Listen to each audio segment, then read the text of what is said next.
अच्छा, हम अभी हमारी गुफ्तगू चल रही थी चैट जीपीटी के हवाले से। हम्म।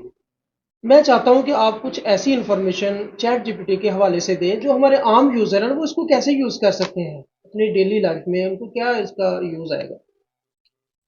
देखिए, मैं एक छोटी सी एग्जांपल देता हूँ। मेरे ख्याल इससे ज़्यादा आसान और देसी एग्जांपल सॉरी मैं नहीं दे सकता जिससे अगले को समझ ना आए। अगर इससे भी हमारे एक नेबर में एक फीमेल है, एक मेल पर्सन है, और उन्होंने मुझे कहा कि यार मैं डिफरेंट ज़री रकबा है उनके पास और उनको पता नहीं चल रहा होता हम्म। कि मौसम कब ख़राब हो रहा है, कब सही हो रहा है, हम्म। और कौन सी फसल कहाँ से मुझे लेनी चाहिए, उसका अच्छा। रेट क्या है। हम्म। तो मैंने उसको क्या किया, मैंने उसको चैट जीपीटी डाउनलोड कर दिया, क्योंकि हर ठीक बंदे है। के पास इंटरनेट पैकेज है।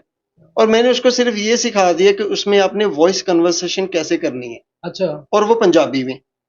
बिल्कुल ठीक। तो अब वो क्या करते हैं साहब, वो जब भी कभी उसने देखना हो कि यार फसल को मैंने पानी लगाना है तो हम्म। मौसम कब तक हो सकता है, या उसने देखना है कि यार कितनी खाद डालूंगा तो किससे क्या बेहतर हो सकता है। वो सारी इंफॉर्मेशन पंजाबी में बोल हाँ, के। वो से डिस्कशन कर रहा होता है कि जी मैनू मौसम दसो किस दिन बेहतर हो सकता है।